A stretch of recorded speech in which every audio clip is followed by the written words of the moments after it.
All right, so I got a story here for you guys that is really just a perfect encapsulation of how, at surface level evil, our current capitalist hellscape can actually be. This is something that should belong in an Onion article if we didn't live in such a ridiculous society, but nonetheless, in the richest country on earth, here's the situation that we have. A school district opted out of free and reduced priced meals, saying that students could become spoiled by having food provided to them, the basic life necessity that every single human being needs to live, right? Children will become spoiled if they have food provided for them. Okay, so this is where we're at right now. And I responded to this. I said, how else will we condition them to accept starvation wages later in life? And that's semi-sarcastic, but it's also kind of true, because this is really the reasoning that some of these ridiculous freak show conservatives were using in slapping down this free meal program. This is kind of what it's all about, right? It is about creating a system, this entire structure of our capitalist system here in the United States, where people are forced to the brink, to where they have to accept some of those shitty, low pay, low benefit jobs. It's exactly like that video that we covered on Fox News of that restaurant owner or the bar owner who went on Fox News and he said, we need to be starving these workers like hungry dogs. We need to be treating them like hungry military dogs so that they will be forced back into the workplace. This is the actual mindset that they have. And so it wouldn't be surprising that this same mindset then trickles down to even school children, apparently. So again, they're really doing, I mean, if you are a socialist propagandist like myself, they're really doing the work for us, right? Because it's not difficult to explain to people how ridiculous and rapacious this capitalist system can actually be when they're doing things like this. Okay, so here's some of the details on it.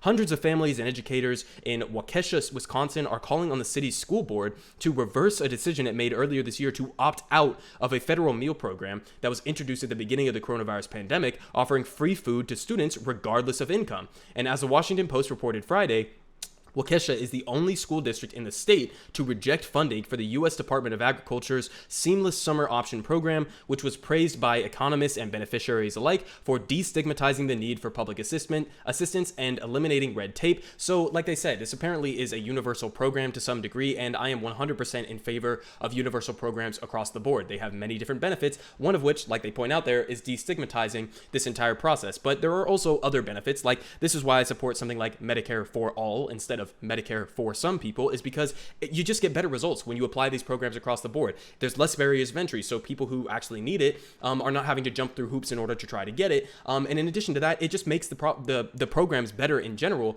When you know that programs are going to be universally applied, then they're going to get better results, right? With Medicare for all, if everybody pays into the same single payer system, then that reduces costs overall for all of us.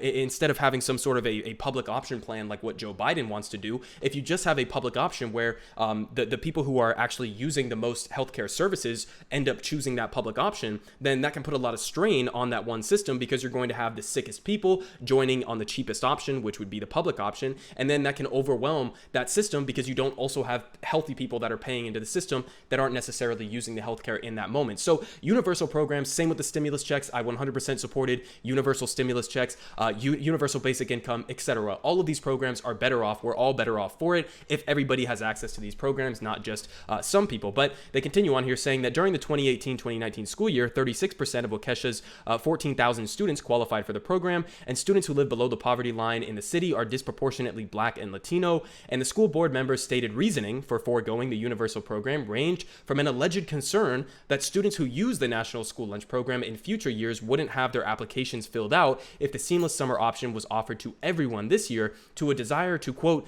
get back to whatever you believe normal means, and to some comments that garnered outrage as response from local officials as well as social media users. Here's some examples. So school board member Karen Raznicek said families would, quote, become spoiled if the universal program continued, while Darren Clark, an assistant superintendent in the district, said an addiction to the aid could arise in the community.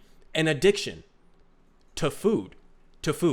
I mean, listen, I'm not like an addiction expert. I'm not like a mental health expert or anything like that, but I'm addicted to food, right? I mean, not in the sense that I have like a food eating disorder or something like that, but we all need food to live. That's like step one of being a human being, or being really any animal on earth. We have to eat food. Okay, we also have to drink water. We also need shelter.